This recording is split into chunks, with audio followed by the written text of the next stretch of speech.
NASCAR beat, yes indeed, going down Sunday. It is the big machine, Hand Sanitizer 400. Whatever, it doesn't matter what the name is. All we need to know is that this race is going down Sunday at the Indianapolis Motor Speedway, aka the Brickyard. So let's start like we always do by taking a look at the top of the odds board. Favorite to win the race, we have last year's winner, Kevin Harvick, coming in at plus 425. He's followed by Denny Hamlin, plus 450. Kyle Busch, plus 500. Brad Keselowski, plus 800. Martin Truex Jr., plus 800. And Ryan Blaney, plus 900. That makes up the top 6 on the odds board over at Bet Online. So today what we're going to do, we're going to pick 2 winners, a sleeper, and a driver to fade in head-to-head matchup. So the Brickyard. What are some common themes, some common patterns, some trends that we've seen here over the years? Well, Chevys have absolutely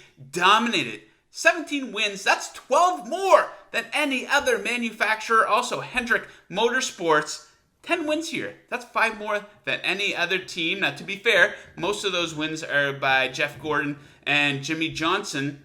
But this team, they know this track. You got to get the tires right at the Brickyard. So those 2 things in mind is going to lead us right to my first pick to win the race here on Sunday. Chase Elliott coming in at 12-1 to win the whole damn thing, plus 375 to finish in the top 3. If your risk is not as high as mine, the choice quite simply is yours. So let's take a look at Elliott. Not exactly a strong history here at the Brickyard. He's raced here 5 times, only 1 top 10. That did come last year though, 2019, when he finished 9th overall. This pick is more about the team, the fact that he drives a Chevy, his body of work this season, and pretty good value here, 12-1. I think maybe he's being a little bit undervalued. So we take a look at his body of work this season. Top 10 in 9 of the last 13 races.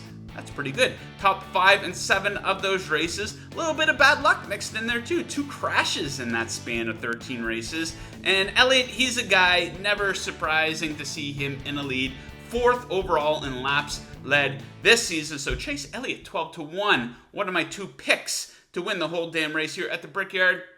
Next up is a man who comes up often in these videos, but he's a man that we're usually fading. I'm talking about Joey Logano, coming in at 10-1 to win, plus 275 to finish in 3rd. Joey Logano has the pole position here on Sunday. Very important to note, 3 of the last 7 winners here at the Brickyard started 1st overall, so that's something that can only help out Logano. So what's the deal with this guy? He's having trouble putting together complete races, isn't he? Check this out. He's led at points in 9 of the 11 races since NASCAR's return from the coronavirus hiatus. All he has to show for that are 3 top 10s and 1 top 5. Overall, 2nd in laps led this season. It's never a surprise, towards the end of the first stage, maybe the middle of the race, you check out the race, and Logano, he's in 1st overall, but he doesn't have a whole lot to show for it.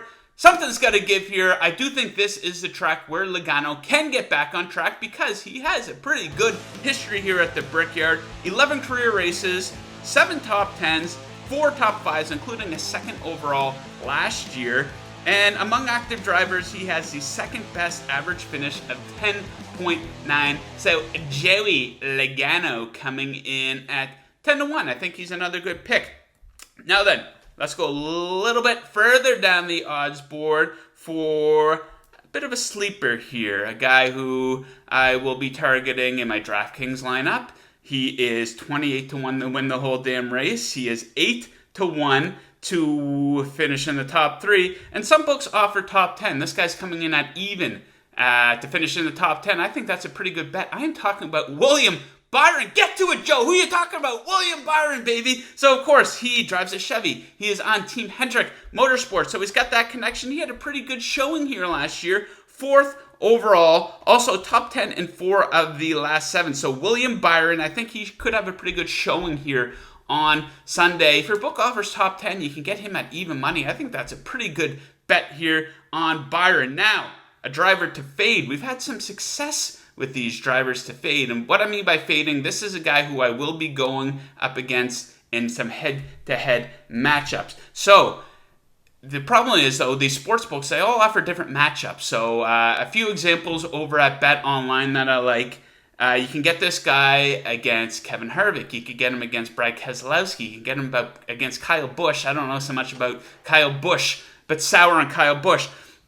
Anyhow, Joe, will you get to it? The guy I'm talking about is Martin Truex Jr. I will be fading him on Sunday. He's coming in at 8-1, the fifth best odds to win the race. So my reason for fading Truex Jr., it's quite simple. He has just an atrocious history here at the Brickyard. 15 career races, basically nothing to show for it.